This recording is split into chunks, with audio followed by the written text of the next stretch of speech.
LeBron James has faced some legendary teams in his NBA Finals. From the Spurs dynasty to the Warriors dynasty.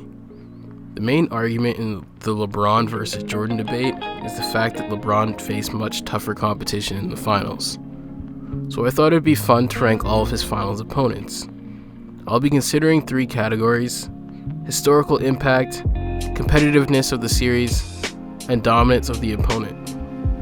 To make this ranking more in-depth, I'm going to take a look at more of the advanced stats of each team. I'm going to take a look at a team SRS, or simple rating system, and each team's average net rating between the regular season and the playoffs. At number 9, I have the 2011 Dallas Mavericks. This run by Dirk and the Mavs was so exceptional, considering how unfavored they were to win the championship. Statistically speaking, the Mavs had an SRS of 4.41 and an average net rating of 5.2, which is the lowest of all the teams LeBron has gone up against in his other 8 final series. The Mavericks had the 4th best record in the league that year of 57-25. In the playoffs, they managed to dispatch the Blazers in 6 despite the heroics of Brandon Roy. They shocked all the ESPN and analysts by sweeping the two-time defending champion Lakers. They took care of a young OKC team in 5, and then their legendary run continued when they caused LeBron to have his worst playoff series ever. The Mavericks silenced the hype of the Heat, while eventually forcing LeBron to change his post moves that following offseason. It was a truly legendary playoff run, and a finals upset that is especially against LeBron's super team. For the 8th spot, I have the 2012 OKC Thunder. This was a lockout-shortened season, so the stats may not fully accurately reflect their true potential, but this Thunder team had an SRS of 6.44 and an average net rating of 5.4. This Thunder team was incredibly young.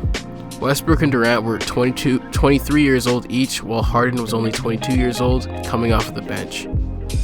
Despite their youth, the Thunder were favored against the Heat going to the finals. The Thunder had the 4th best record in the league of 46-20, while they defeated the defending champion Mavericks in a sweep, defeated the Lakers in 5, and then they won 4 games in a row against the Spurs after going down 2-0. The Heat faced more adversity going to the finals, and the 2011 loss still lingered heading into the finals, so the Thunder ended up having the betting advantage going into the series. The Thunder were really good, but they just didn't have the experience they needed to win that series. Harden was absolutely terrible, Westbrook was okay, and Durant was phenomenal. The games were really tight with some controversial calls at the ends of a few of those games. Had they been older, this Thunder team could have seriously challenged the Heat, but the Heat were really hungry that year after the 2011 meltdown by LeBron. Number 7, this was a tough decision since the teams are both incredibly close record-wise, but at number 7 I have the 2007 San Antonio Spurs. The pace of the league and the amount of points teams averaged was a fair amount lower than it is during the 2010s. This Spurs team had an SRS of 8.35 and an average net rating of 6.75. These were actually higher than the 2013 Spurs, but I consider the fact that this finals was quite a few years before the other ones, and the league changed somewhat in that time span, so the numbers may be slightly skewed in that regard. The Spurs went 58-24 for the 3rd best record in the league. Other than the controversial Robert Horry hip check that arguably cost the Suns a chance at making the finals, the Spurs got through the West relatively easily. LeBron was only 22 in these finals, and he played pretty poorly, but I think a lot of people ignored how poorly he played since he barely had any help, and making the finals was a huge accomplishment in itself. The Cavs had almost no chance in these finals, but nevertheless, they still got swept by a really great Spurs team. Number 6, I have the 2013 San Antonio Spurs. 2013 Spurs were a really amazing team that took a miraculous shot by Ray Allen to defeat. The Spurs that year had an SRS of 6.67 and an average net rating of 7.3. The Spurs went 58-24 for the 2nd best record in the West. This Spurs team had a lot of solid pieces that worked well together. Tim and Tony were still playing at an all-star level, while guys like Green, Diaw, and Kawhi were key contributors. The Spurs bulldozed through the West, only losing 2 games to a young Warriors squad. These finals were one of the most competitive finals of the decade, and maybe ever. The Spurs team pushed LeBron and the Heat to the absolute brink, and it took the heroics of LeBron in the 4th quarter and a miracle of Miracle shot by Ray Allen in Game 6 to save their season. The fact that the Spurs only lost 2 games in the West shows just how strong their team was. Even with aging stars in their roster, the Spurs nearly upset a 66-win Heat team. Despite the fact that the Spurs came up short in these finals, this loss gave the Spurs the motivation to play perfect team basketball in the 2014 finals and reclaim that championship that they felt they lost the year before. At number 5, I have the 2015 Warriors. Now, their advanced stats are higher than the 2014 Spurs, but I elected to have the 2014 Spurs higher on this list, mainly due to the fact that the Spurs had the highest point differential in NBA Finals history, and the Heat basically had no chance of defeating them. The 2015 Warriors had an SRS of 10.01 and an average net rating of 9.05. This iteration of the Warriors took the league by storm. They had only won 51 games in the season before, but after firing Mark Jackson and signing Steve Kerr and making Draymond Green a full-time starter, Steph Curry blossomed into the MVP of the league, and Klay Thompson became an all-star. The Warriors won 67 games in the West with their new system, and they only lost 3 games in the West playoffs before reaching the finals. The Warriors did face injured teams in every single round of these playoffs, which may be the cause for their stats to be slightly inflated. Drew Holiday was injured in round 1, Tony Allen and Mike Conley in round 2, Patrick Beverley in the Western Conference Finals, and Kevin Love and Kyrie Irving in the NBA Finals. There was a lot of criticism thrown at this Warriors team because of this. The Warriors played poorly quite a bit during these finals, but LeBron just didn't have enough help to secure the title. Klay and Draymond were quite below their expectations, and Steph had a really, really bad Game 2. He had one of, if not the lowest game scores in NBA Finals history in Game 2, going only 5 for 23 and airballing the game winner. This Warriors team was really good in the regular season, but their path to victory was really injury-riddled. They still did manage to hold LeBron to his worst final shooting percentage for what it's worth. The criticism is one of the largest reasons why they went 73-9 the following season to try and validate themselves as the rightful champions, but they came up short in 2016. At number 4, I have the 2014 San Antonio Spurs. The 2014 San Antonio Spurs were one of the greatest teams of all time. After a gut-wrenching loss to the Heat the previous year, the Spurs were determined to get back on the mountaintop and secure the title they felt that was ripped right out of their hands. Pop tweaked the offensive scheme to a completely motion-dominated flow with the ball, constantly flying around to get the right shot. The Spurs had an SRS of 8.0 and an average net rating of 9.4. This team was solid all around with quality pieces surrounding the aging Big Three and a budding superstar in Kawhi Leonard. The Spurs went 62-20 for the best record in the NBA. The Spurs did face some competition in the West, going to 7 in the first round against Dallas, going to 5 with the Blazers, and going to 6 against OKC. The finals were pretty much a cakewalk other than Game 2. The Spurs embarrassed the Heat with LeBron seeming to be the only one who was able to hang for most of this series. Wade was old and his knees were worn out. Bosh was okay but not at his best. And then the rest of the roster was either old or just playing subpar. Kawhi gave LeBron problems defensively, but it's still prime LeBron, so he still managed to put up his usual numbers. This Spurs team was out for blood all season long, and Miami faced them at their absolute worst state with LeBron. The Heat were outscored by an average of 14 points per game, which is the highest in NBA Finals history. The Heat were on their last string, and the Spurs got the best of them at the end, and that's the way LeBron went out with the Heat, unfortunately. And at number 3, now it's for the last 3 Warriors teams still on the board.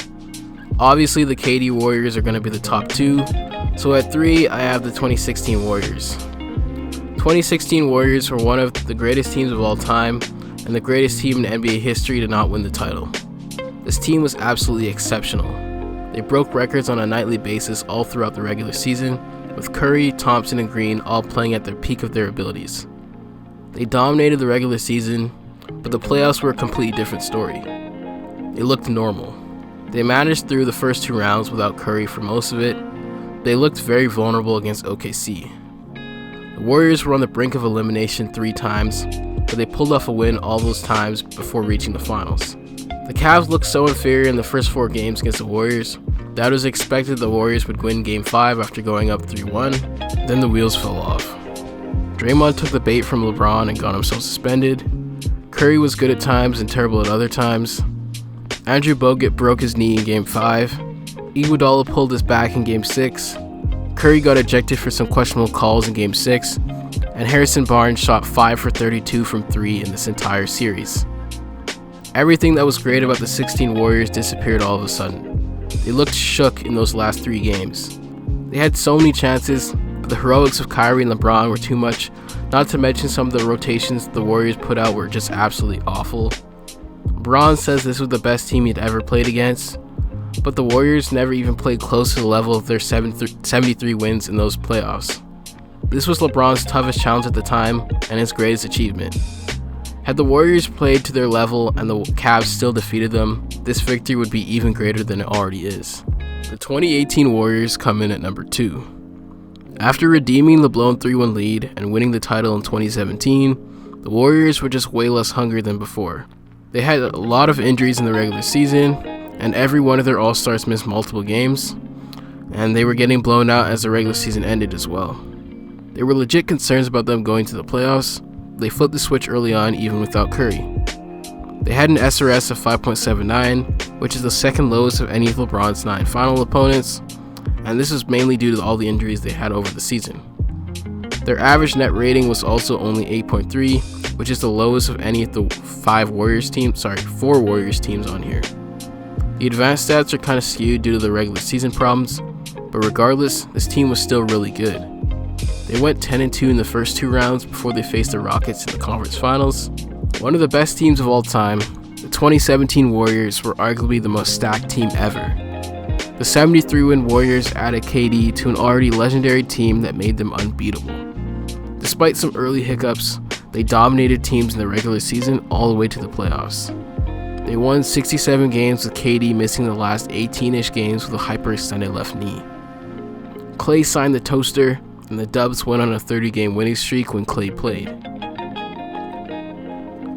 Their opponents in the West had a few injured players, namely Kawhi getting Zaza'd, but regardless, I think the Warriors win that series in 6 games.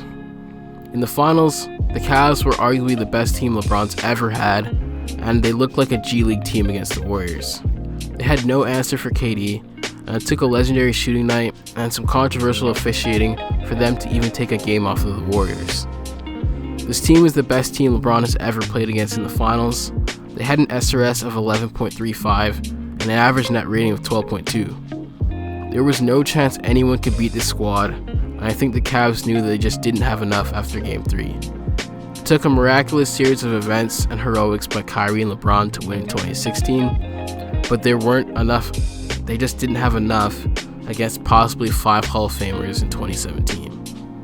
Well, that's my ranking of LeBron's 9 finals opponents. He's played some legendary teams in the finals, a dynasty in the Warriors and the Spurs, really good team in the Mavericks, and then he also played the Thunder, who had 3 future MVPs as well. So he's obviously had some really good opponents. When we compare it to Michael Jordan's opponents, obviously Jordan's opponents may not be as good as some of the teams LeBron's faced, especially the Warriors and the Spurs. But nevertheless, I think Jordan's teams could still definitely challenge the teams LeBron's faced in the finals and probably beat quite a few of them. But I don't think we need to debate LeBron and Jordan all the time. I think it just becomes to this point where everyone's so focused on whose guy's better when we could just appreciate what they've both done for this game and what they've done for the league and what they've done for basketball culture as well. Because at some point there's going to be some other guy who we're all going to be debating with LeBron and Jordan in like 20 years. And it won't really matter at the end of the day what we're saying right now. So that's all I have for this one. Thanks so much for watching. Subscribe if you enjoyed it, and I'll catch you in the next one. Just in case the party gets rowdy, I brought my crew. I don't mind if y'all wanna fight me, just don't shoot. I see you got on all this